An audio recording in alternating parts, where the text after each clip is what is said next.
కేంద్రంలో కాంగ్రెస్ పార్టీ ఇప్పుడు అధికారంలో లేదు. కాకపోతే చాన్నాళ్లు పెత్తనం చెలాయించిన పార్టీగా కాంగ్రెస్ కు అన్ని రాజకీయాలు, అన్ని వ్యూహాలు, అన్ని జిమ్మిక్కులు తెలుసు. ఎప్పుడు ఎక్కడ ఎలా ఉంటే అకస్మాత్తుగా పైచేయి సాధించే వీలుంటుందో కూడా ఆ పార్టీ ఎప్పుడో గుర్తించింది. అందుకే ఇప్పుడు సరైన సమయంలో ఆ పార్టీ కాక్రోచ్ జనతా పార్టీ ప్రారంభించిన బొద్దింకల ఉద్యమంలోకి ఎంట్రీ ఇచ్చేసింది. నీట్ స్కామ్ లో మంత్రి ధర్మేంద్ర ప్రధాన్ రాజీనామా చేయాలని బొద్దింకలు చాలా కాలంగా డిమాండ్ చేస్తున్నా అదును చూసుకుని కాంగ్రెస్ ఎంట్రీ ఇచ్చిన తీరు మొత్తం రాజకీయాలనే మార్చేసింది. కాంగ్రెస్ పెట్టిన 5 డిమాండ్లను ప్రభుత్వం నెరవేర్చదని తెలిసిన నేపథ్యంలోనే కాంగ్రెస్ అందులో తలదూర్చి మొత్తం వ్యవహారాన్ని హైజాక్ చేస్తూ తన వైపుకు తిప్పుకునే ప్రయత్నంలో ఉంది. మంగళవారం కాంగ్రెస్ నేతలు రాహుల్ గాంధీ, ప్రియాంక గాంధీ, మల్లికార్జున్ ఖర్గే ఢిల్లీలో చేసిన హల్చల్ చూస్తే అది కాక్రోచ్ ఉద్యమమా, కాంగ్రెస్ ఉద్యమమా అని అనుమానించాల్సి వస్తోంది. నీట్ పేపర్ లీకేజ్ తదనంతర పరిణామాలకు వ్యతిరేకంగా సీజేపీ చేపట్టిన ఉద్యమం ఇప్పుడు కీలక దశకు చేరుకుంది.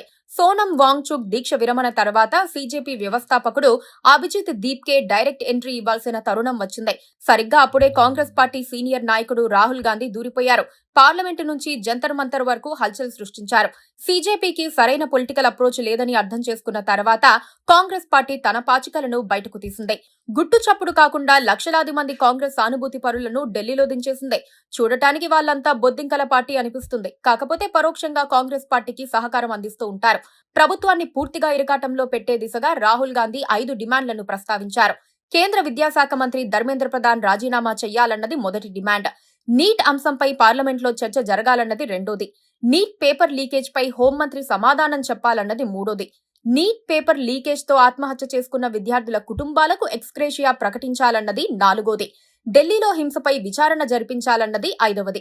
ఈ 5ంటికి సంబంధించి ఒక డిమాండ్కు కేంద్ర ప్రభుత్వం తలొగ్గింది.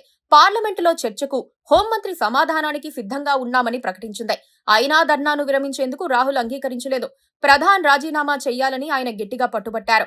దాంతో అరెస్ట్ చేసి తీసుకెళ్లాల్సి వచ్చింది. అటెన్షన్ మొత్తం కాంగ్రెస్ వైపుకు తిరిగింది.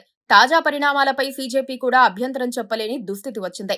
నీట్ లీకేజీకి వ్యతిరేకంగానే తాము కూడా ఉద్యమిస్తున్నామని కాంగ్రెస్ పార్టీ సమాధానం చెప్పే అవకాశం ఉన్నందున సీజేపీ మౌనం వహించాల్సి వచ్చింది. మోదీని కొట్టడానికి కాంగ్రెస్ పార్టీకి బలం చాలటం లేదు. కాంగ్రెస్ పట్ల ఇంకా సానుకూలత రావటం లేదు. రాహుల్ గాంధీకి సమాధానం చెప్పాల్సిన అవసరం లేదన్నట్లుగా బీజేపీ వ్యవహరిస్తోంది.